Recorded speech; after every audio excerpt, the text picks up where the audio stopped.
Very, very much.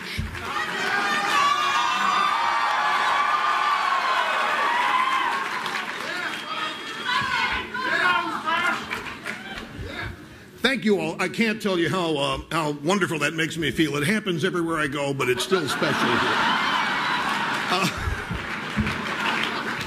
If you all will indulge me, I learned something, I guess it's early Friday morning that I didn't know. Maybe Friday mornings when I learned this. I learned that Fox, God love them, is televising this speech on the Fox News channel,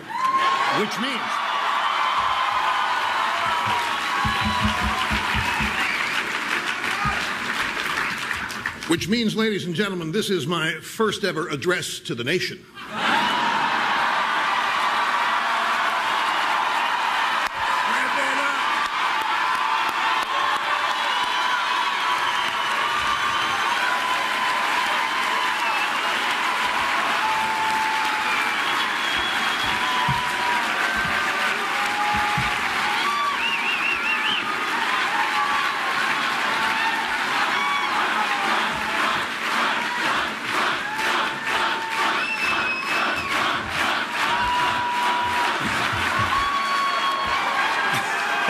Thank you.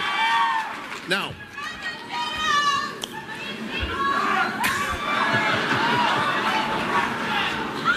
I have someone in back taking phone numbers.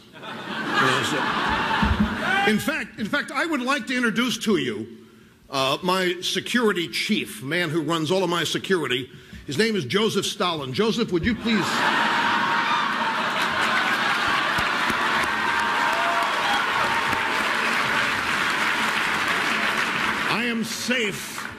I am safe from any liberal attack in public because they would be afraid of offending Stalin. Now, the opportunity here to address the nation, serious one, it really is, and I want to take it seriously. I want to address something. I know that people are probably watching this who never have listened to my program and may not even really know what conservatism is. They think they do based on how they've been told, the way we've been impugned and maligned and so forth. One of the things that is totally erroneous about me, and I just want to get this up front, is that I'm pompous and that I am arrogant. Neither of these things are remotely true. I can tell you a joke to illustrate this. Larry King passed away, goes to heaven. He's greeted by St. Peter at the gates.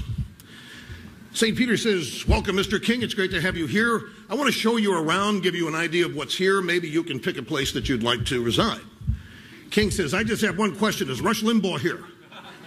No. He's got a lot of time yet, Mr. King. So St. Peter begins the tour. Larry King sees the various places, and they're just beyond anything we can imagine in terms of beauty. Finally gets to the biggest room of all with this giant throne. And over the throne is a flashing, beautiful, angelic neon sign that says Rush Limbaugh. And Larry King looks at St. Peter and says, I thought you said he wasn't here. He's not. He's not. This is God's room. He just thinks he's Rush Limbaugh.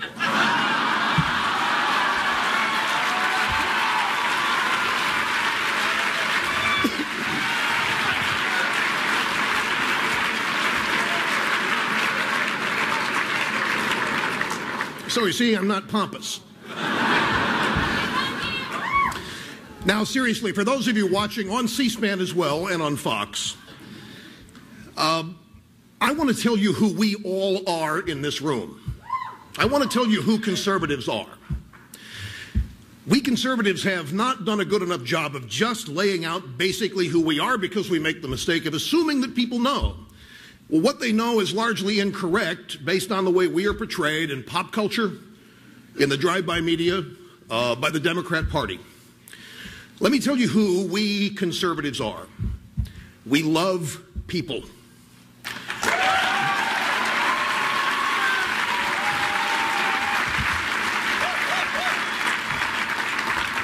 When we look out over the United States of America, when we are anywhere, when we see a group of people, such as this or anywhere, we see Americans, we see human beings.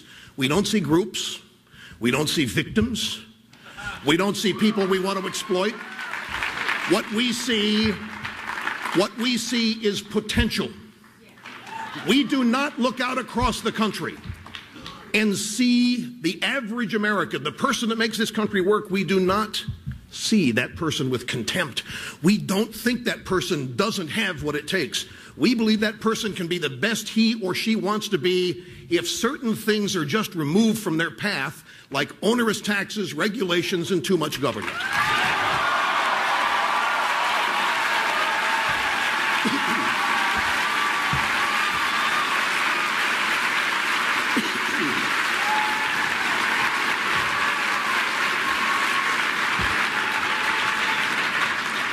We want every American to be the best he or she chooses to be. We recognize that we are all individuals. We love and revere our founding documents, the Constitution and the Declaration of Independence.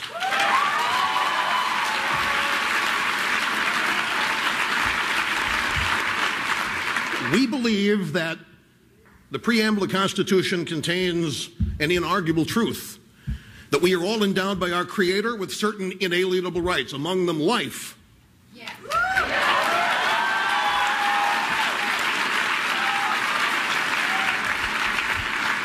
Liberty, freedom,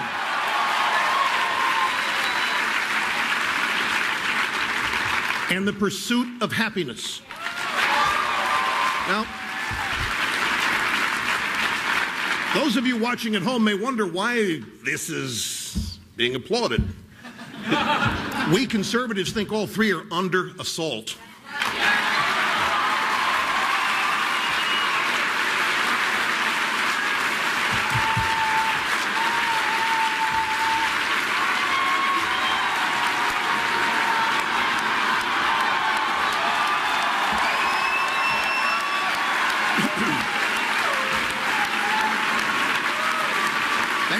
Thank you. We don't want to tell anybody how to live. It's up to you. If you want to make the best of yourself, feel free.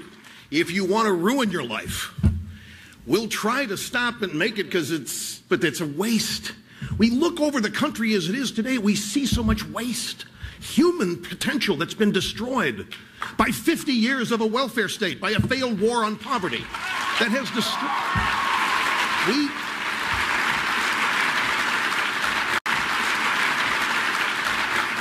We love the people of this country, and we want this to be the greatest country it can be, but we do understand, as people created and endowed by our Creator, we're all individuals. We resist the effort to group us. We resist the effort to make us feel that we're all the same, that we're no different than anybody else. We're all different. There are no two things or people in this world who are created in a way that they end up with equal outcomes. That's up to them. They are created equal to give the chance. So,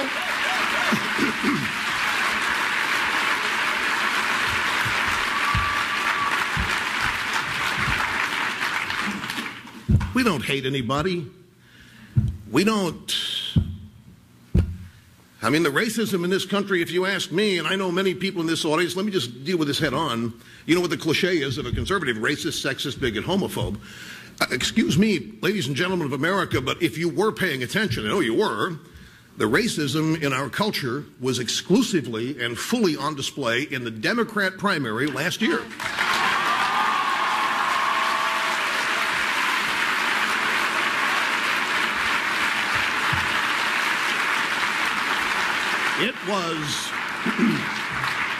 It was not us asking whether Barack Obama was authentic. What we were asking is he wrong? We concluded, yes. We still think so, but we didn't ask if he was authentically black. We didn't say, as some Southern Christian Leadership Conference leader said, Barack is not authentic, he's not got any slave blood, he's really not down for the struggle, but his wife does. So don't expect the race industry to go away. Southern Christian Leadership Conference, you may not even know this, it wasn't reported in the drive-by media. The racism, the sexism, the bigotry that we are all charged with, just so you across the United States of America know, and you'll see demonstrated here as the afternoon goes on, doesn't exist on our side. We want everybody to succeed.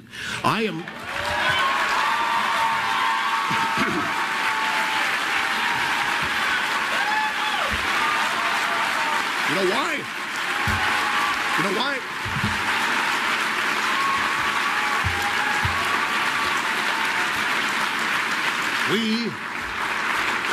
We want the country to succeed, and for the country to succeed, its people, its individuals must succeed.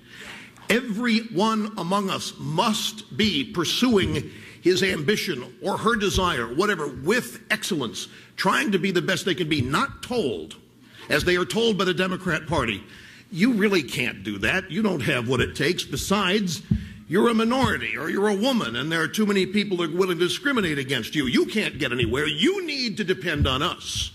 Well, take a look. Someone has to say this. I am thrilled for the opportunity to say it in my first national address to the nation. I'm going to touch on this in more detail in a moment, but this is just to get you thinking. Take a look at all of the constituency groups that for 50 years have been depending on the Democrat Party to improve their lives. And you tell me if you find any. They're still complaining. They are still griping about the same problems. Their problems don't get fixed by government, and those lives have been poisoned. Those lives have been cut short by false promises from government representatives who have said, don't worry about it, we'll take care of you. Just vote for us.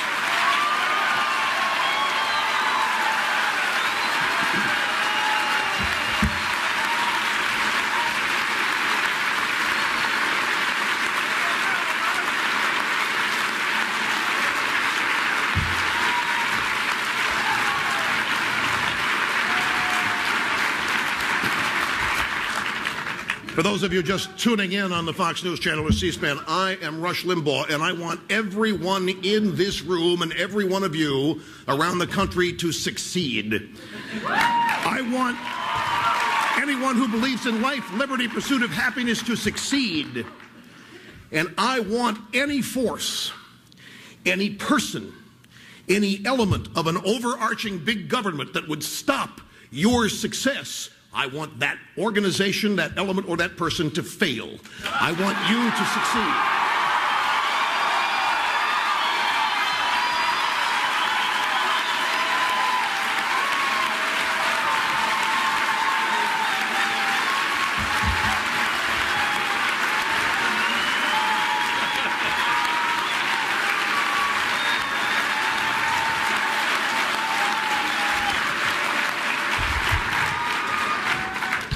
Also, for those of you in the drive-by media watching, I have not needed a teleprompter for anything I've said.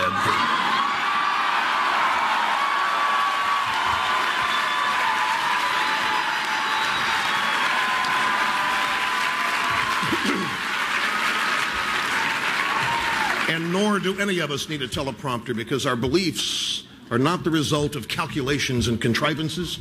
Our beliefs are not the result of a deranged psychology. Our beliefs are our core. Our beliefs are our hearts. We don't have to make notes about what we believe. We don't have to write down, oh, gee, do I believe this, do I believe?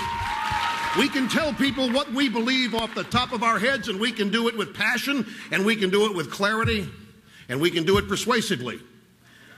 Some of us just haven't had the inspiration or motivation to do so in a number of years, but that's about to change.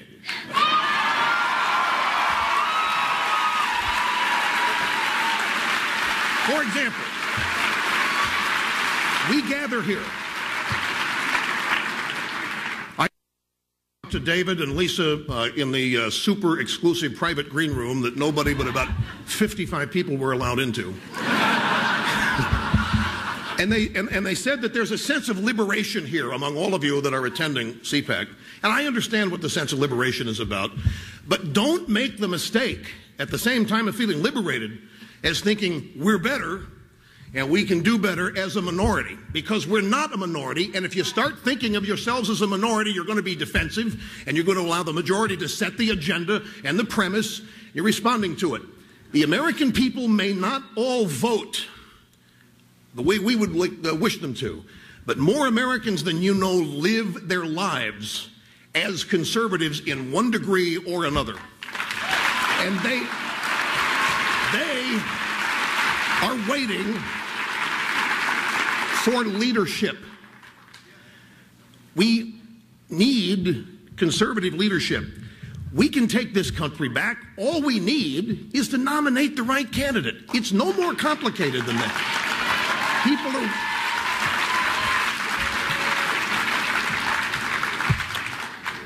Now, let me speak about President Obama for just a second. President Obama is one of the most gifted politicians, one of the most gifted men that I have ever witnessed. He has extraordinary talents. He has communications skills that hardly anyone can surpass. No, seriously. No. I'm being very serious about this. It just breaks my heart that he does not use these extraordinary talents and gifts to motivate and inspire the American people to be the best they can be. He's doing just the opposite, and it's a shame.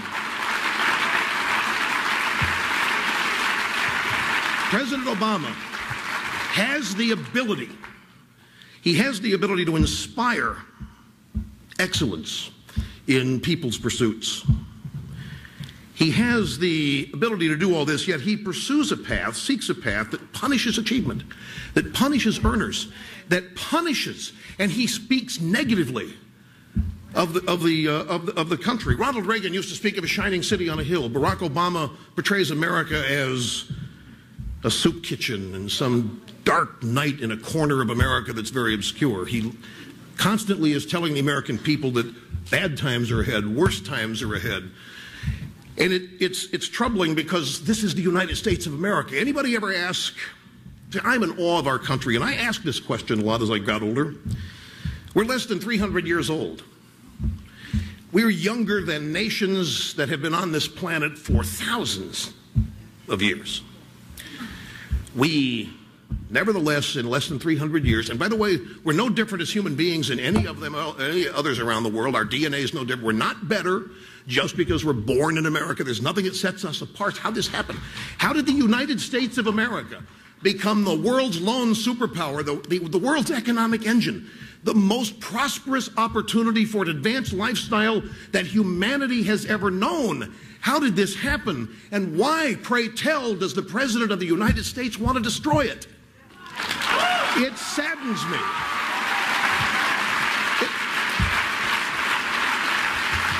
The freedom that we spoke of earlier.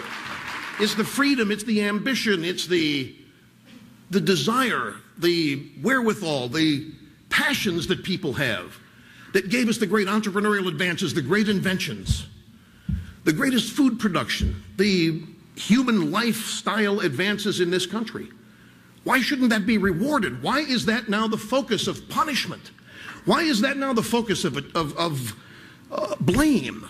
Why doesn't Mayor Bloomberg the other day, ladies and gentlemen, resisting his governor's call for an increased tax on the rich in New York, had some astounding numbers. 8 million people live in New York. 40,000 of those 8 million pay roughly 60 to 70% of New York's operating budget. He was afraid that if he raised taxes on those people, some of them might leave. Mayor, one already has, by the way.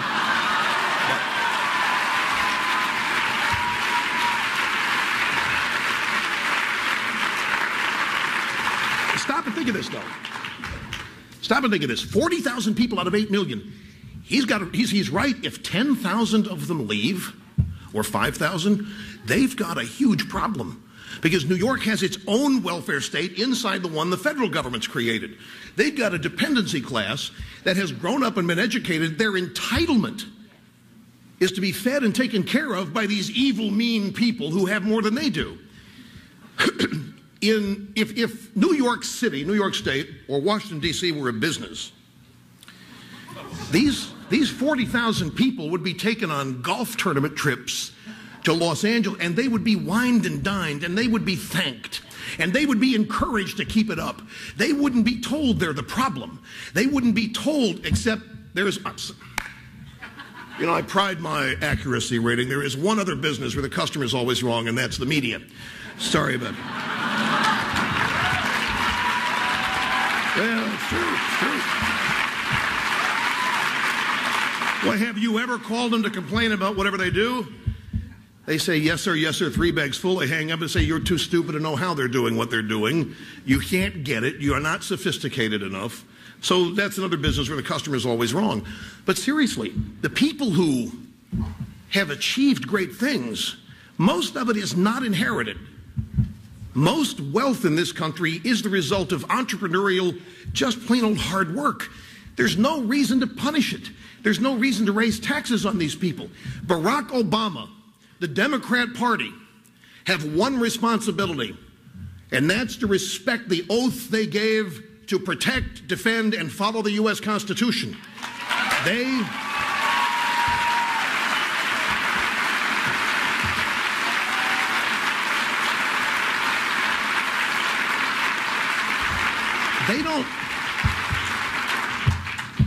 don't have the right to take money that's not theirs, and none of it is, from the back pockets of producers and give it to groups like Acorn, which are going to advance the Democrat Party.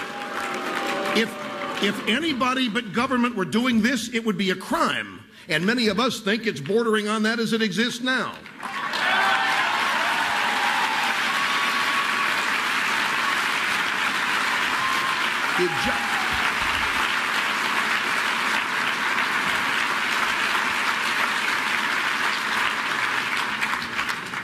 President Obama is so busy trying to foment and create anger in a created atmosphere of crisis. He is so busy fueling the emotions of class envy that he's forgotten it's not his money he's spending. He seems to have, in fact, the money he's spending is not ours. He is spending wealth that has yet to be created. And that is not sustainable. It will not work. This has been tried around the world, and every time it's been tried, it's a failed disaster. What's the longest war in American history? Is somebody saying the war on poverty? Smart group. Yep, war on poverty. War on poverty essentially started in the 30s as part of the New Deal, but it really ramped up in the 60s with Lyndon Baines Johnson, part of the Great Society, War on Poverty.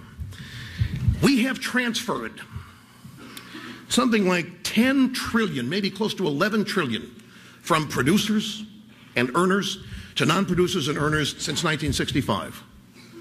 And yet, as I listen to the Democrat Party campaign, why, America's still a soup kitchen. The poor are still poor, and they have no hope. And they're poor for what reason? Well, they're poor because of us, because we don't care, and because we've gotten rich by taking from them. That's what kids in school are taught today. That's what others are said to the media. You know why they're poor? You know why they remain poor? Because their lives have been destroyed by the never-ending government aid that's designed to help them, but it destroys ambition. It destroys the education they might get to learn to be self-fulfilling. And it breaks our heart. It breaks our heart. It is, we lose track of numbers with all of the money, that's been transferred, redistributed, with all the charitable giving in this country. Ladies and gentlemen, there ought not be any poverty except among those who are genuinely or ill-equipped. But most of the people in poverty in this country are equipped for far much more. They've just been beaten down. They've been told, don't worry, we'll take care of you. There's nothing out there for you anyway. You're going to be discriminated against. And it breaks our heart to see this. We can't have a great country and a growing economy with more and more people being told they have a right because of some injustice that's been done to them or some discrimination, that they have a right to the earnings of others. And it's gotten so out of hand now that what worries me is that this administration, the Barack Obama administration, is actively seeking to expand the welfare state in this country because he wants to control it. George Will once asked Dr. Friedrich von Hayek, tremendous classical liberal economist, great man. George Will, in 1975, Dr. von Hayek, why is it that intellectuals, supposed smartest people in the room, why is it that intellectuals can look right out their windows, look at their own homes, their cars, look at their universities, and not see the bounties and the growth and the greatness of capitalism? And von Hayek said, I've troubled over this for years, and I've finally concluded that for intellectuals, pseudo-intellectuals, and all liberals, it's about control. It's not about raising revenue. You think Obama has any intention of paying for all of this spending? Folks, if he had any intention of paying for it, he wouldn't do 90% of it because we don't have the money. They don't care about paying for it. All that's just words. All that's just rhetoric, paying for it, because he knows you have to worry about paying for it. He knows we all have to be concerned about, except, wrong again, except the wards of Barney Frank and Chris Dodd, who were given homes that everybody knew they could never pay for. And now Barney Frank and Chris Dodd, the architects along with Bill Clinton of the policy that gave us the whole subprime mortgage crisis, get to sit around and act as innocent spectators to investigate what went on when they largely had the biggest role in causing it.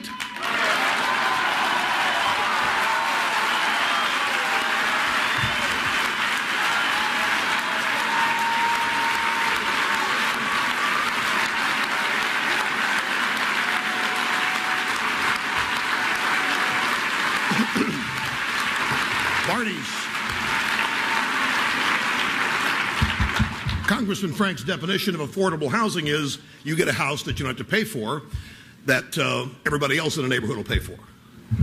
And why? Well, because it's unfair that some people can have a house and some people can't. See, it's just unfair. So here we have two systems. We have socialism, collectivism, Stalin, whatever you want to call it, versus capitalism. Now, admittedly, over here on the right side, capitalism, there will be unequal outcomes because we're all different. And some of us care more and have more passion, and we know what we want to do, and others are still struggling for it. Some people are just going to work harder than others. Okay, you get what you work for. Those who have a genuine inability, for whatever reason, are taken care of. We're compassionate people. On the left side, when you get into this collectivism, socialism stuff, These people on the left, the Democrats and liberals today, claim that they are pained by the inequities and the inequalities in our society. They believe that these inequities and inequalities descend from the selfishness and the greed of the achievers. And so they tell the people who are on different income quintiles, whatever lists, they say, it's not that you're not working hard enough. You could have what they have, perhaps, if you applied it. They're stealing it from you. So what liberals do, and I say this again to another thing, I know the people in the country are watching. I was watching a focus group after some event this week. It might have been after Obama's State of the Union show. And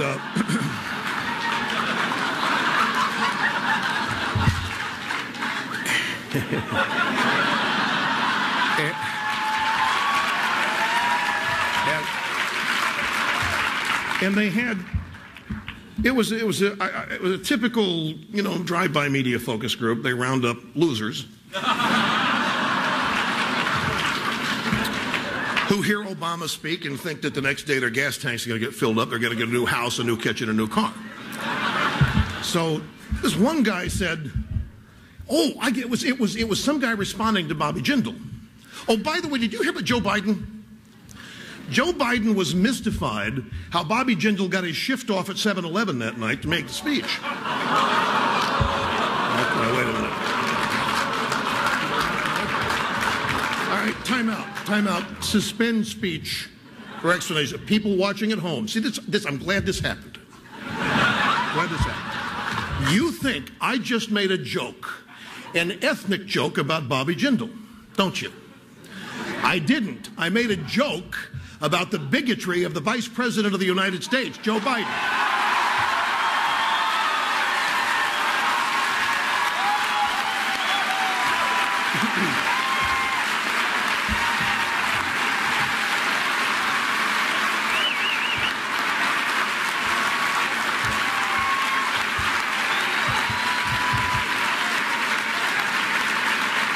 It was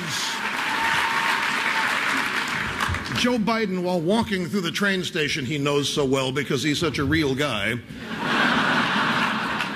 that he made a comment that you can't go into a 7-Eleven without seeing some Indian guy behind the counter. They're all over the place.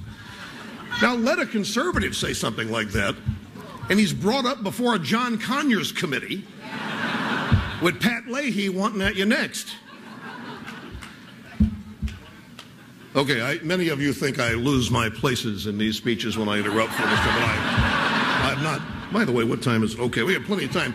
We have to be out of here by...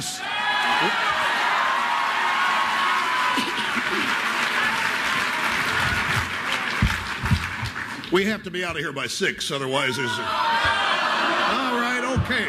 Depends on how you behave. I'll decide as we go on. What liberalism, Democrat Party, for those of you in the country, I really want you to believe this because it's the truth. I'm not saying this because I believe it. This is a core. We want the best country we can have. We want the most prosperous people. We want to be growing. We want to lead the world. We want everybody to want to come here legally. We want this country to be so damn great. And we just cringe to watch it, basically capitalism be assaulted and our culture be reoriented to where the people that make it work are the enemy. That's not the United States of America. The people that make this country work, the people that pay in their mortgages, the people getting up and going to work, striving in this recession to not participate in it, they're not the enemy. They're the people that hire you. They're the people that are going to give you a job. They're the people that are going to give you a raise, the people that need you to do work for them.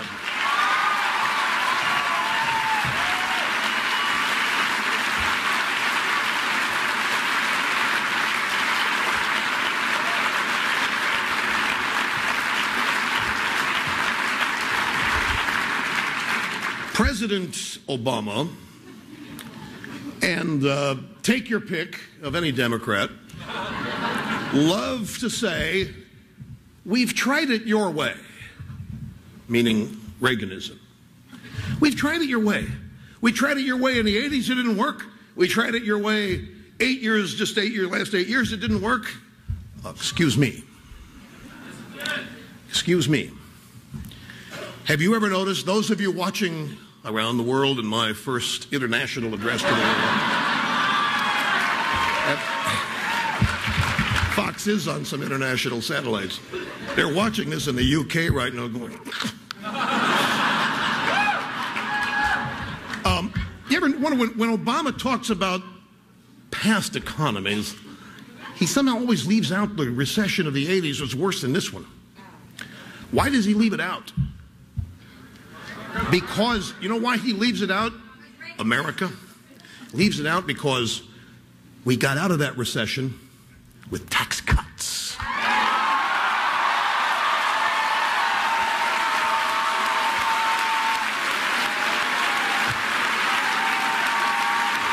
you. Thank you very much.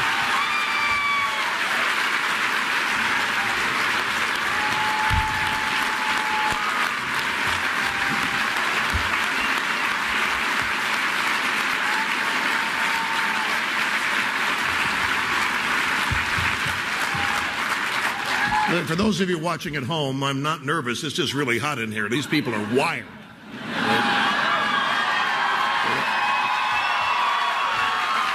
Now, we got out of the 1980s recession with tax cuts.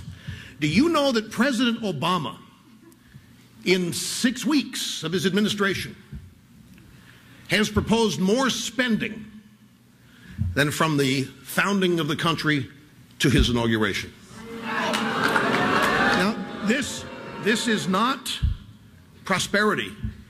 It is not going to engender prosperity. It's not going to create prosperity. And it is also not going to advance or promote freedom. It's going to be just the opposite. There are going to be more controls over what you can and can't do, how you can and can't do it, what you can and can't drive, what you can and can't say, where you can and can't say it.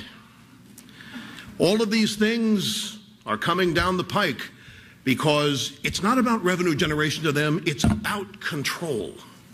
They do believe that they have compassion. They do believe they care. But see, we never are allowed to look at the results of their plans.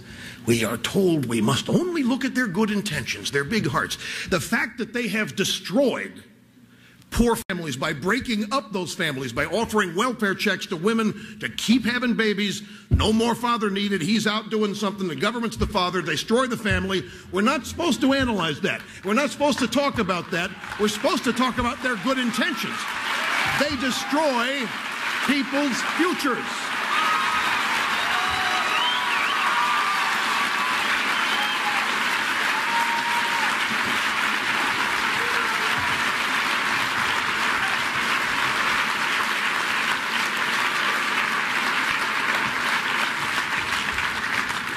Future is not big government, self-serving politicians, powerful bureaucrats. This has been tried, tested throughout history.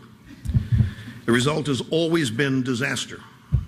President Obama, your agenda is not new, it's not change, and it's not hope.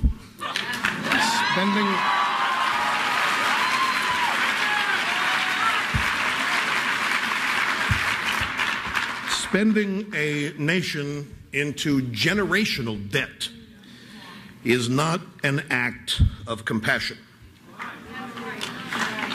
All politicians, including President Obama, are temporary stewards of this nation. It is not their task to remake the founding of this country. It is not their task to tear it apart and rebuild it in their image. We have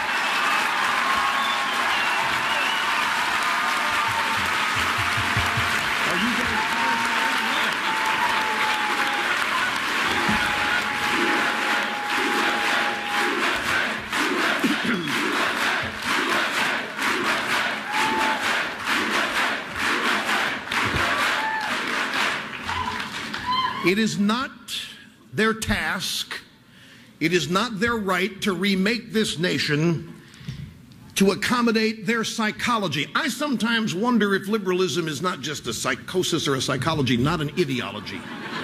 It's so much about feelings, and the predominant feeling liberalism is about is feeling good about themselves, and they do that by telling themselves they have all this compassion. You know how to really, if you really want to unhinge a liberal, it's hard to do because they're so unhinged now anyway, even after they, but all you have to do is say, you know what, the things you people do, the things you people believe in are cruel. That's the last way they look at themselves. They are the best people on earth. They're the good people. You tell them that their ideas and that their policies are cruel, and the eggs start scrambling, and just, it's fun to do. I have learned how to tweak liberals everywhere. I do it instinctively now. I tweak them in the media, tweak them in the... There's no reason to be afraid of these people. But why in the world would you be afraid of the deranged? You know, there really is no reason to be afraid of them. And there's no reason to assume they're the minority, and there's no reason to let them set all the premises and the agendas to which we respond to. I'm getting a little bit ahead of myself here, but everybody asks me, and I'm sure it's been a focal point of your convention, well, what do we do as conservatives? What do we do? How do we overcome this? Well, the one thing, and there are many, but one thing that we can all do is stop assuming that the way to beat them is with better policy ideas right now. I don't want to name any names, it's not the point, but I talk to people about the Obama budget, or the Obama porculus bill, or the Obama, whatever the hell next, the TARP 2, whatever it's going to be. And they start talking to me in the terms of process and policy. You know, and I say, stop it. We're not, what do you mean? Who's setting the process? Who's setting the policy? They are. You want to tweak it? You want to, no, this is philosophy, folks. This guy, I forgot to, this guy in the focus group after Bobby Jindal said, oh, God, I didn't want to hear him talk. He says, Republicans and Democrats, Republicans and Democrats. Ladies and gentlemen of the United States of America, that's exactly what your future is about. Who wins? Republicans or Democrats, conservatives versus liberals. The notion of partisanship, false premise. Partisanship, let me define bipartisanship for you first. Bipartisanship, because everybody seems to go orgasmic over the concept of bipartisanship. Don't worry, I checked with Fox. That word's okay. Remember,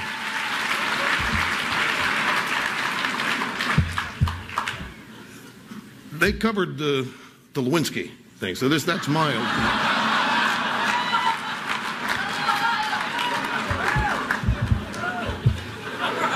Bipartisanship occurs only after one other result, and that is victory. In other words, let's say, as conservatives, liberals demand that we be bipartisan with them in Congress.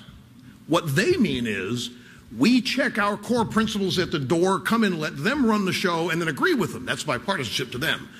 To us, bipartisanship is them being forced to agree with us after we have politically cleaned their clocks and beaten them. And that has to be what we're focused on.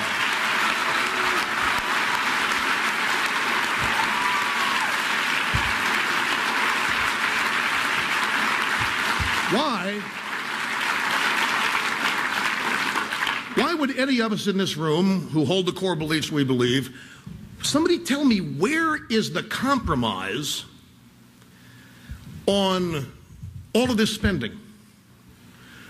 Where is the compromise on all this punishment of the achievers? I don't know. Where is...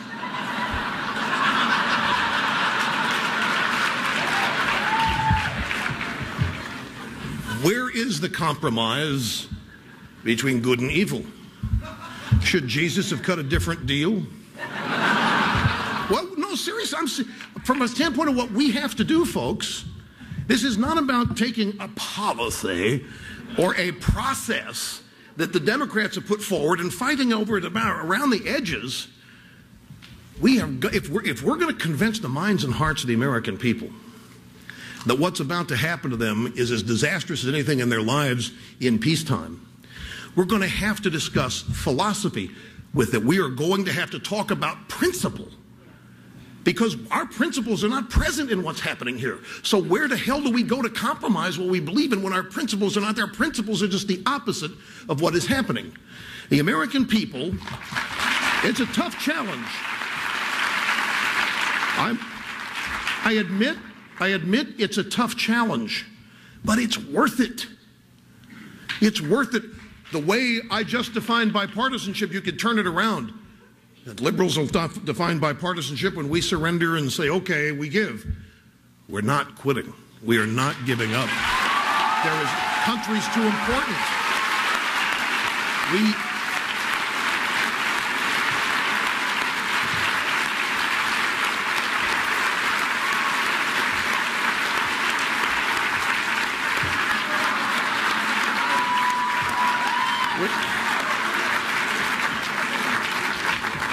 Now, there are certain realities. We don't have the votes in Capitol Hill to stop what's going to happen. What we can do is slow it down. Parliamentary procedures, slow it down and do the best we can to inform the American people of what's really on the horizon. I know it's going to be tough.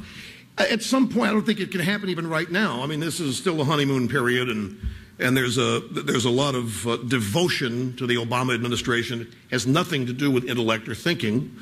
It's feelings. It's just going to take some time for this to play out.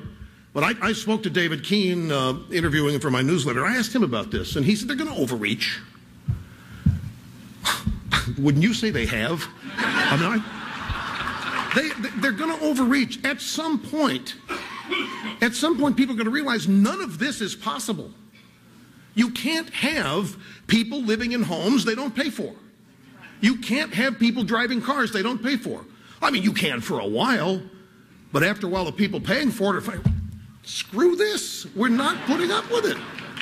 And you're going to see, and you're already starting to see evidence of this, all these tea parties that are starting to bubble up out there. Those are great. It's fabulous.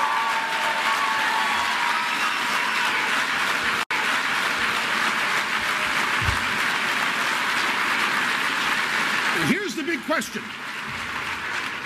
Here's the big question. And I ask this again in the context of my first address to the nation. You don't know how I love saying that, how excited I am about this. Aside from the bastardization of the Constitution that the Obama plans are, that TARP is,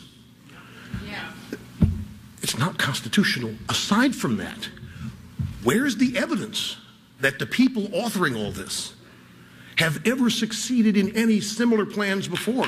There's none. There is no evidence it works. So, you say, well then how's he getting it done?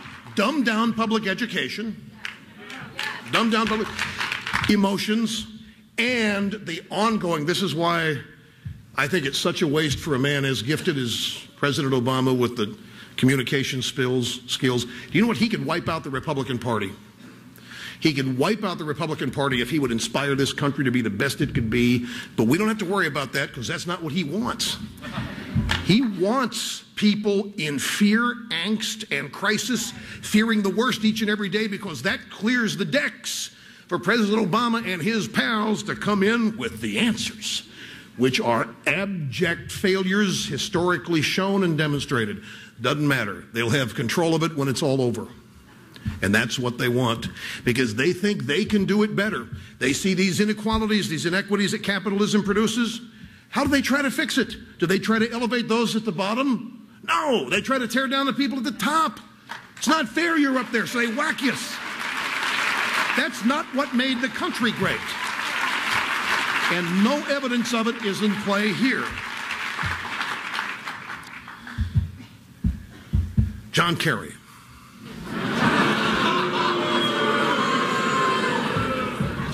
Served in Vietnam. Now stop and think of this. And by the way, Barney Frank got involved in this too. Northern Trust, a bank in Chicago, by the way, which holds the mortgage to the Messiah's house purchased by Tony Rezko. Northern Trust holds the mortgage. Northern Trust was forced, like Wells Fargo was forced to take TARP money. The Wells Fargo CEO said they were taking it to Paulson's room and they were given at 5 o'clock to sign it and they weren't getting out till they did. They wanted it spread all over the banking business. Northern Trust was in there. They didn't want it. They took $1.6 million. As you know, they went out, they sponsored the LA Riviera Open 2 weeks ago that Phil Mickelson barely hung on a one. And you're like, Phil? We find out that they hired some liberals to entertain, but it still wasn't good enough. They hired Sheryl Crow. They hired the rock crooner group Chicago, but they had the audacity, Northern Trust did, to entertain their clients, to try to reward their best customers, to try to get new customers. Banking's in trouble. Northern Trust is trying to do what they always do, what all businesses do, and that is mine for new clients and reward existing good customers. Not since they took $1.6 billion, I guess. The haughty John Kerry wrote a piece of legislation, said he's getting sick and tired of these CEOs using taxpayer money to throw all these lavish parties. And I'm saying, where do you get yours, Senator?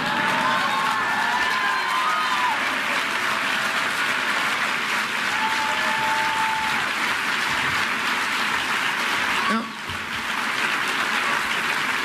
sad thing is that it works.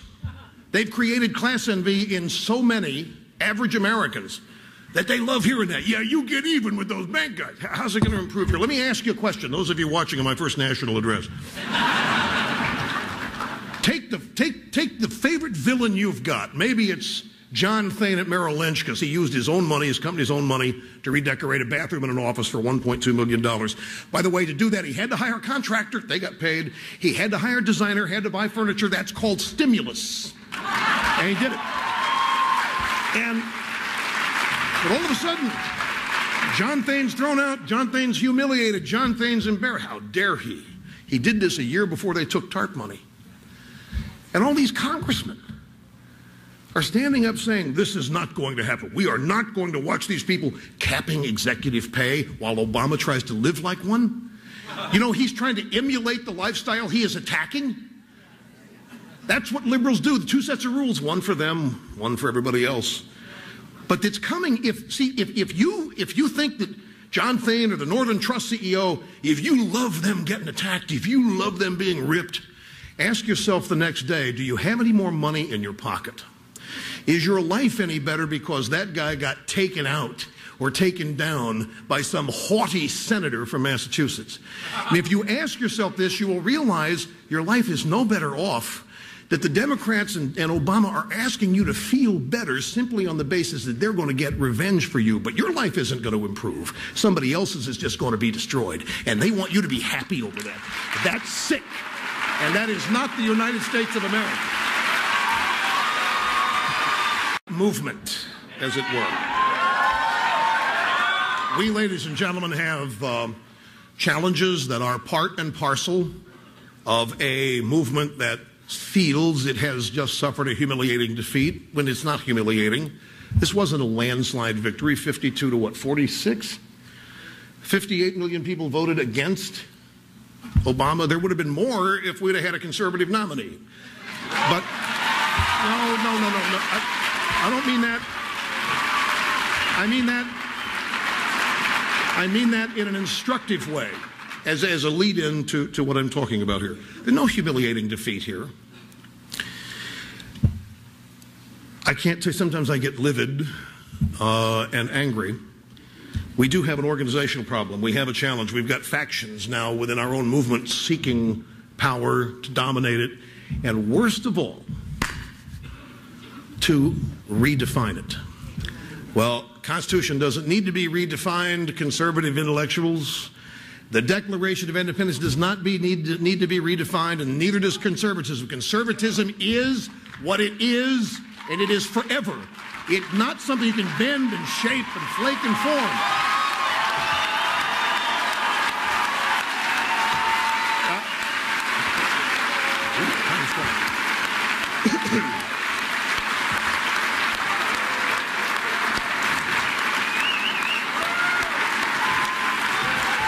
Thank you. Thank you. Thank you.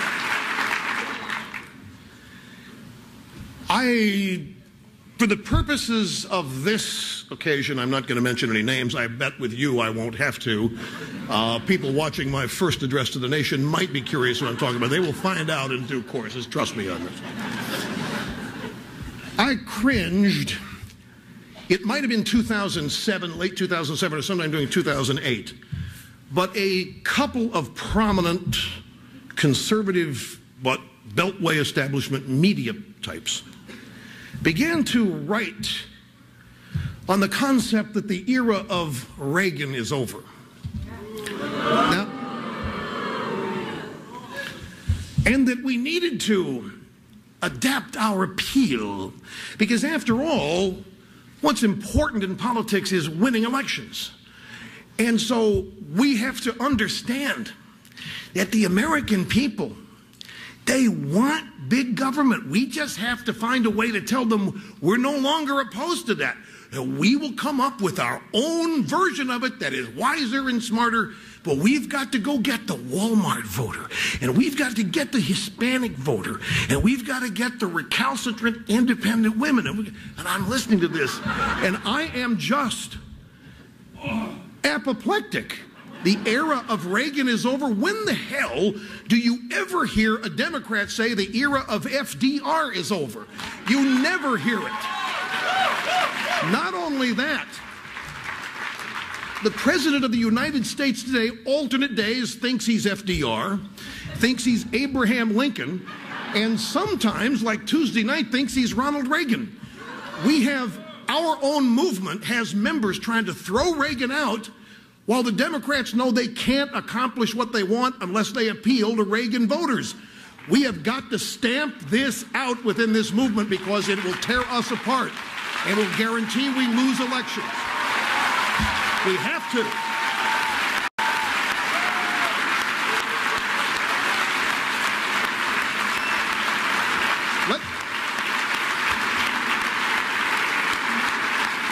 You see, to me, it's not even, it's a no-brainer. It's not even something to me. How do you get rid of Reagan from conservative? The blueprint for landslide conservative victory is right there. Why in the hell the so-called smartest people in our room want to chuck it? I mean, I know why. I know exactly why. It's because they're embarrassed of some of the people who call themselves conservatives. These people are New York, Washington cocktail elitists, and they get made fun of when the next NASCAR race is on TV and their cocktail party buds come up to them. You can't believe those people are in your party? How can you put up with this? You know, and so it'd be easy to throw them overboard so as to maintain these cocktail party Beltway, New York City, inside the Beltway media relationships. But I tell you, this notion that Reaganism is dead, that conservatism needs to be refined. Let's take a look at this. We've got to go get the Walmart voter. I opened my remarks tonight by telling the people watching on Fox who we conservatives are. When I look out at you in this audience, I don't see a Walmart voter, and I don't see a black, and I don't see a woman, and I don't see a Hispanic. I see human beings who happen to be fortunate enough to be the luckiest people on earth. You are Americans.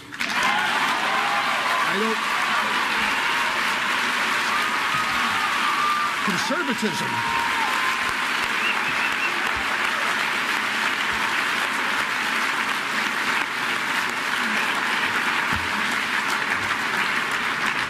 For us to make the decision that we've got to figure out policies to get the Walmart voter,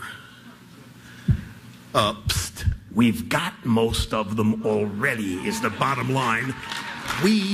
Conservatism is a universal set of core principles, and you don't check principles at the door. This is a battle that we're going to have, and there are egos involved here too. There is when the situation like ours exists, there are people who want to lead it. They want to redefine it. Their egos are such that they want to be the next X, whoever it is. And so there will be different factions lining up to try to define what conservatism is. And beware of those different factions who seek, as part of their attempt to redefine conservatism, as making sure the liberals like us, making sure the media likes us. They never will as long as we remain conservatives. They can't possibly like us. They are our enemy. In a political arena of ideas, they're our enemy. They think we need to be defeated. Why do you think, you all in this room know this, for those of you watching at home, my first address to the nation,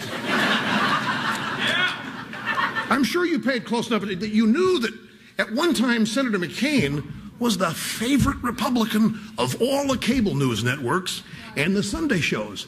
And they would just, I mean, their tongues would be on the floor, the media people, when they knew that McCain was, and they would treat McCain as the greatest guy in the world. Did you at home wonder why? You were told it's because he was moderate. He was not strict. He was not an authoritarian. He was able to walk to the other side of the aisle. He was able to get along with the enemy. And everybody wants love and bipartisanship. That's not why they invited Senator McCain. They invited Senator McCain because he happened to be the loudest at criticizing his own president and his own party, and that's what they want, is people from our side. And there will be factions in our movement, folks, who are going to make an effort to say we have to grow. We can't stay stale. I think I heard the term used the other day. Nothing stale about freedom. There's nothing stale about liberty. There's nothing stale about fighting for it. Nothing stale whatsoever. Freedom. You're getting tired of standing up? I don't blame you. By the way, for those of you watching on TV, you think the standing O's getting a little... People are just tired. They've been up and out of their chairs 100 times here. Freedom. No.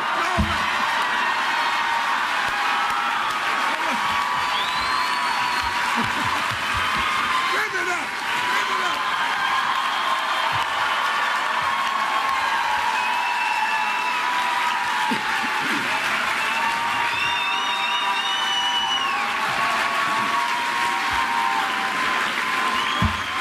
Thank you.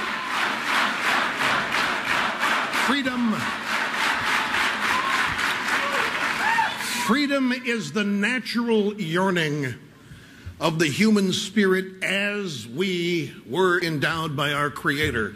And the United States of America is the place in the world where that yearning flourishes, where freedom is expected because it's part of the way we're created. I loved it when the Soviet Union went down, the wall went down, and the liberals in our country said, you know, they may not be ready for freedom over there. They've been oppressed here for... Yeah, see, liberals will gladly tell you who can have freedom and who can't. And that's what this piece, the pieces of legislation is all about, folks. Freedom, liberty, economic prosperity are all entwined here. We're going to have to, as a conservative movement, understand that our job, after we come to an agreement among ourselves, which shouldn't be hard, but it's going to be difficult because the people who think they're smarter than everybody else are going to be out there forging alliances with people that try to make themselves look like new power brokers, and they will become the spokesman, by the way. Explain that to you. This is a funny story. Show you how I can hijack a news cycle even by doing nothing. The Tuesday before the inauguration, President Bush invited me to the Oval Office for lunch. And it was on and off the record, some of the conversations. And he brought out, interesting at the end of it, my birthday had been the day before, he brought out a chocolate birthday cake, a microphone, and stood beside me with Ed Gillespie and sang Happy Birthday, and the White House photographer taking pictures. It was just, wish my parents were alive. My parents wouldn't believe my life. You know, they came out of Great Depression. They didn't think this was possible for somebody who did not go to college. And even for people who did, they didn't think this was possible. Life has changed so much for the better in this country. That's why I cringe when I see what is in store. So as I'm flying home from lunch, I'm watching television, and I see that the word has leaked out that Obama is hosting a dinner with conservative media pundits at the home of George Will. And I said, wonder who these people are.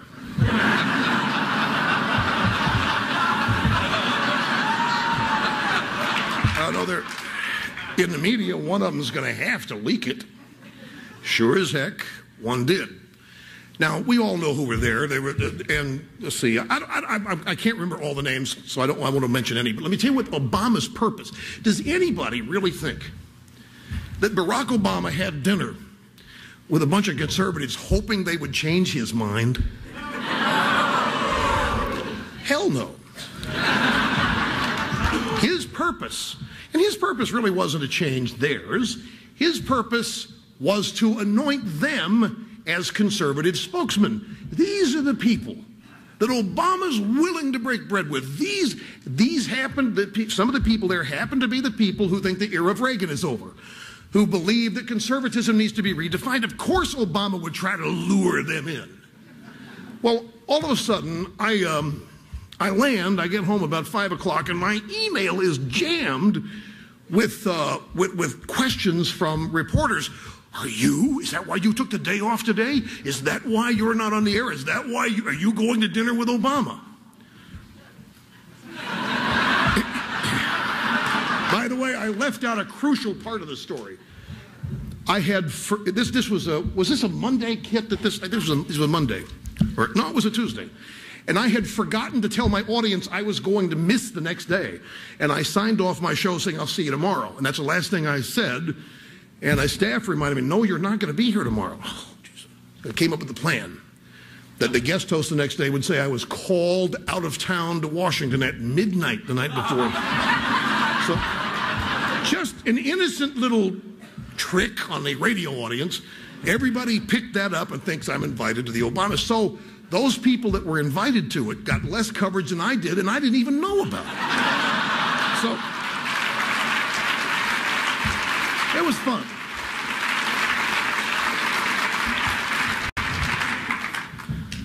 Conservatives are naturally happy. We seek happiness, we pursue it. It's part of who we are. So what can you do? Live your life. I swear, folks, you do not know, in just the everyday life that you live, in your neighborhoods, your homes, or the favorite word of this administration, your communities. Remember, the root word there is commune. Be happy. Live your life according to your values, your principles, knowing that you're going to fail. I mean, no human being is perfect. You're going to make mistakes. But live your life. You'll be stunned at how many people you impress. Don't be afraid to tell children that they're wrong. They don't know what you do. They simply haven't lived long enough. It's not their fault, but they're being fed a bunch of garbage in school. And don't be afraid to tell them that they're wrong. Don't go the Oprah route, say, got to be friends with my parents, or with my kids first and foremost. Understand they're going to hate you for a while, and they're going to rebel against you, and then someday they're going to think you're the smartest person they ever met. But you owe them the truth. You owe them the truth about things. You owe them the truth about morality. You owe them the truth about values.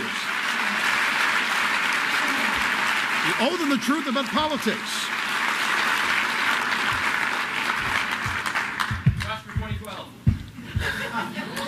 Next thing, we've got to stop treating voters as children.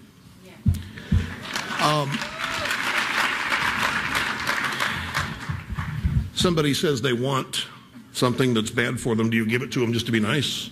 Or do you tell them, regardless of their age, no, you shouldn't have that? Well, it's none of your business. Well, maybe not, but I still don't. And then you back out of it. But you still have to have the ability to tell people what's right and wrong, and that's not authoritative. That's not authoritarian, and it's not trying to deny somebody a good time. It's not trying to interrupt somebody's hedonism, pleasure.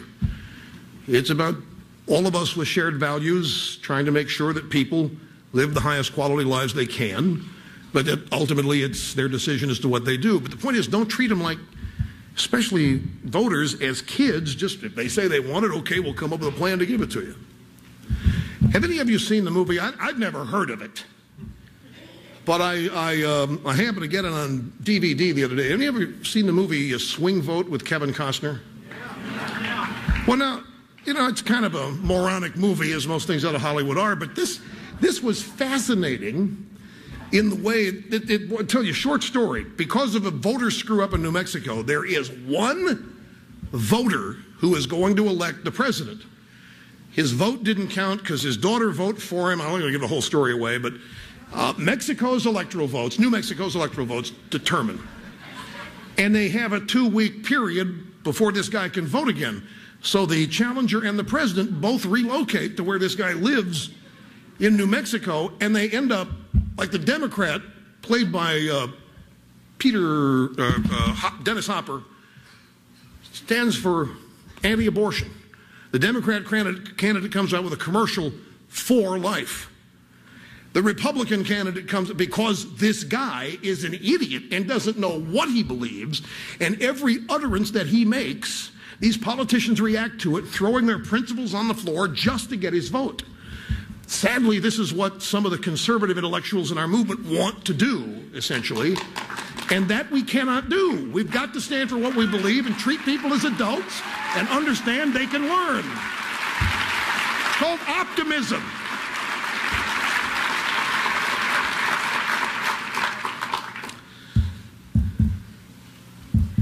Joe Biden, again, ladies and gentlemen, is watching the CBS.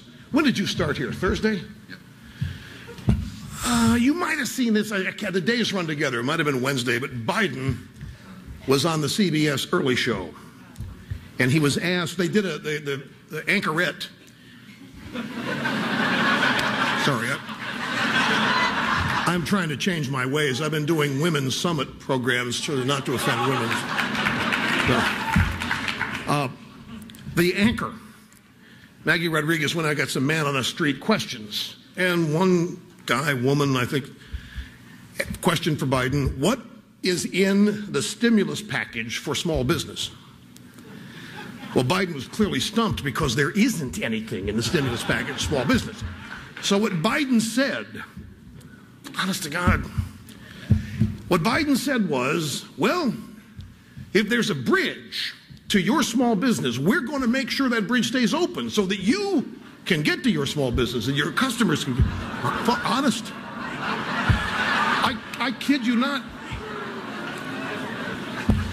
Now, of course, the media today is a bunch of hacks, so they're out there as PR agents. They're starting to get a little embarrassed. So then Maggie Rodriguez says, well, Senator Biden, there's a website that answers all these questions. What is the name of the website? And Biden says, I don't know, and he looks off stage. Does somebody have the website number?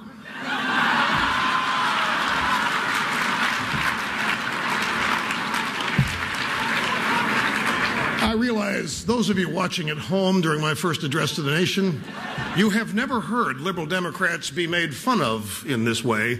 Get used to it.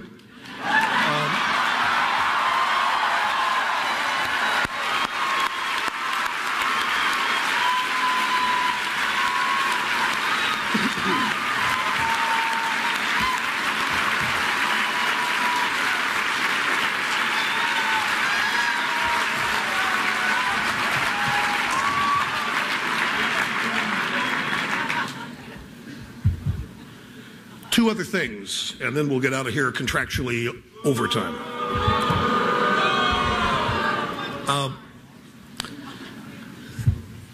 The president's stimulus package, the TARP, the whatever, the budget,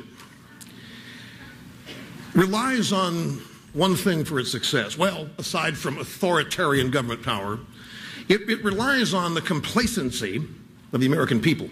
It relies on their belief that they can convince the American people that there's such a crisis that the only government, the only entity that can fix its government, as Obama has said. So they get complacent, and they sit around and they wait. But see, this is something liberals will never understand about the United States of America, and it's right under their noses, right in front of their faces. We are a competitive people. We strive, enough of us do, to be the best. We strive to win. We strive to avoid defeat. Enough of us still do. Don't believe otherwise. The liberals have made efforts to shut that aspect of our nature down. Wherever you live, I am certain that you, when you were a child, or your kids today in youth sports, are told not to keep score. Because the losers, it's just not fair. They'd be humiliated, especially if one girls' basketball team can defeat another one 100-0. Let's fire the coach who put that game together. It's so unfair. So let's not keep score. Well, here's the dirty little secret. The kids are keeping score.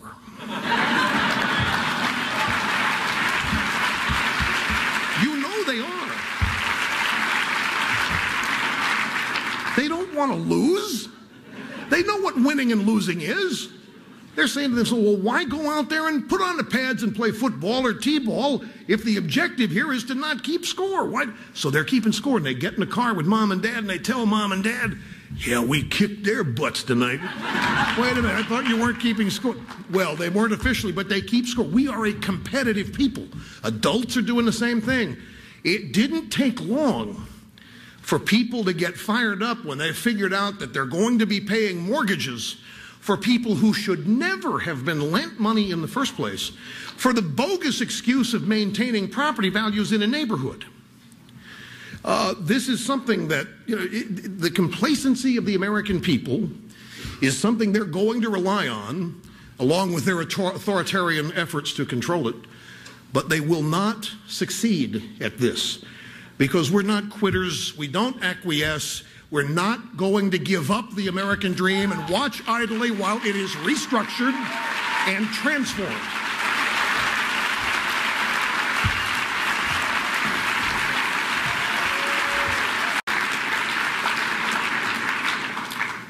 As I say, we want the best happiness for everybody. Now, about my still, to me, mysteriously controversial comment that I hope President Obama fails. I was watching the Super Bowl, and as you know, I love the Pittsburgh Steelers. They have this, it's just, so they have this miraculous scoring drive that puts them up by 4, 15 seconds left, Kurt Warner on the field for the Cardinals. And I sure as heck want you to know, I hope he failed. I did not want the Cardinals to win. I wanted Warner to make the biggest fool of himself possible. I wanted a sack. I wanted anything. I wanted the Steelers to win. I wanted to win. I wanted the Cardinals to fail. This notion that I want the president to fail, folks, this shows you a sign of the problem we've got. That's nothing more than common sense, and to not be able to say it. Why in the world do I want what we just described, rampant government growth, indebtedness that has been, wealth that is not even being created yet is being spent? What is in this? What possibly is in this that any of us want to succeed? Did the Democrats want the war in Iraq to fail? Yeah. Well, they certainly did. And they not only wanted the war in Iraq to fail, they proclaimed it a failure. There's dingy Harry Reid waving a white flag. This war is lost. This war... They called General Petraeus a liar before he even testified. Mrs. Clinton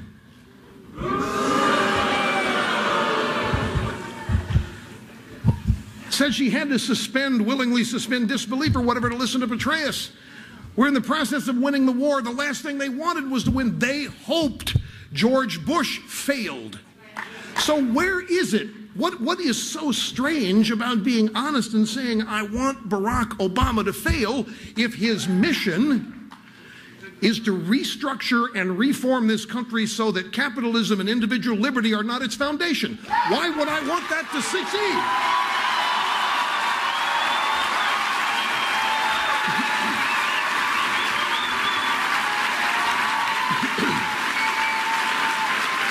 Now, let me add a caveat here.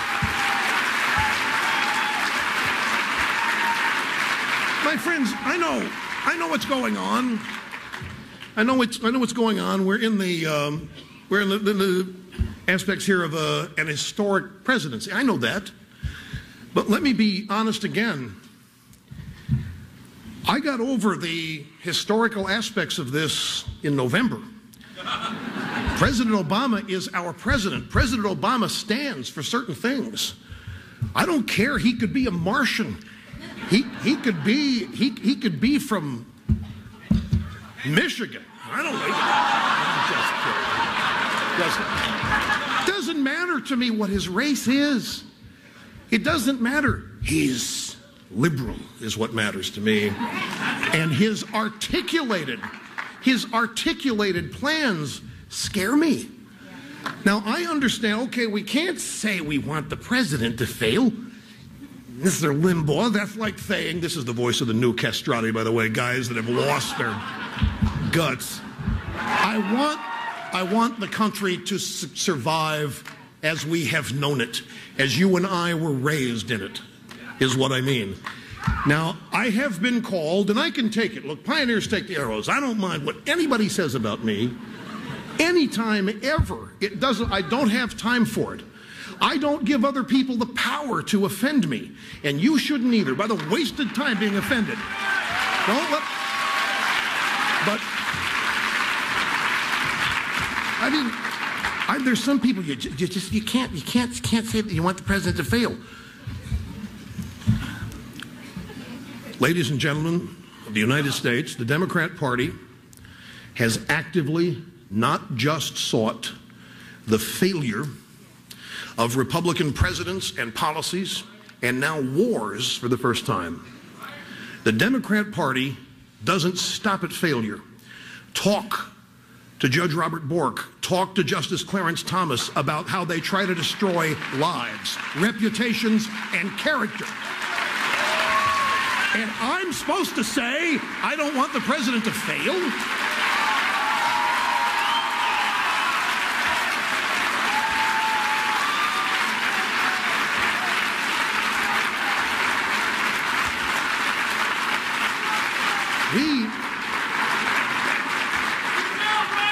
We are in for a real battle. We are talking about the United States of America, and there will always be an America, don't misunderstand, but we're talking about it remaining the country we were all born into and reared and grown into. And it's under assault. It's always under assault. But it's never been under assault like this from within before.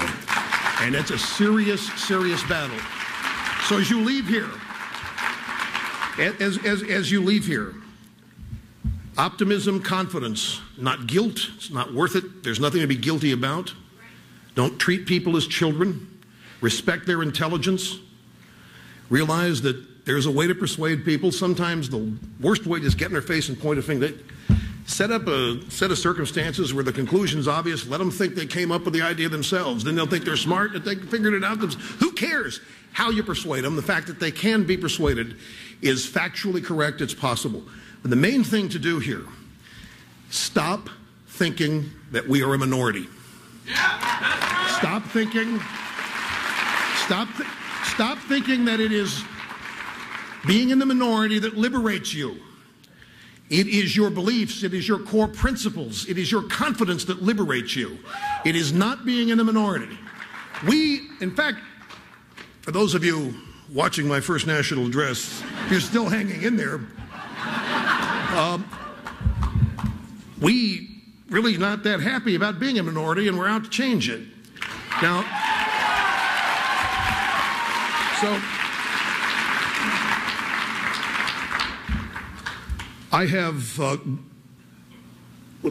I've gone over my allotted time by an hour.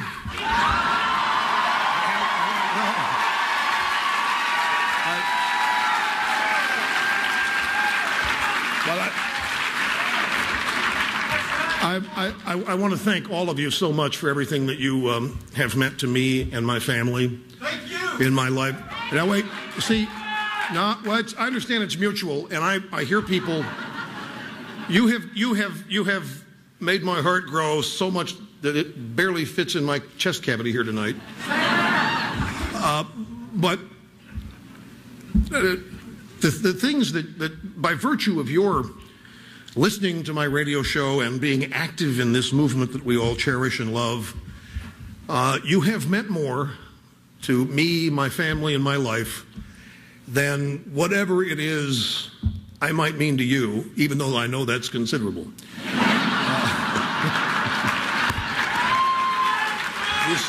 You still can't outdo the absolute joy and awe and thanks I feel for all of you. I've been doing this for 20 years, and the numbers just keep growing, and I can't tell you how appreciative I am and proud to be in a movement with the same passions, desires, and core beliefs that all of you have, because we know that it's right for the country, and we know it's right for people. It's not something that has to be forced on them. It's not something that has to be authoritatively pressed on them. We are what is, and that's why we are an enemy, because we're effective. The people that do want control look at us as the enemy, and we're always going to be. Don't ever measure your success by how many drive-by media reports you see that are fair to us. Never going to happen. Don't measure your success by how many people like you. Just worry about how they vote. Amen. And then at the end of the day, how they live, but that's really none of your business once they close the doors. Thank you all very much. It's been great. That's what it's all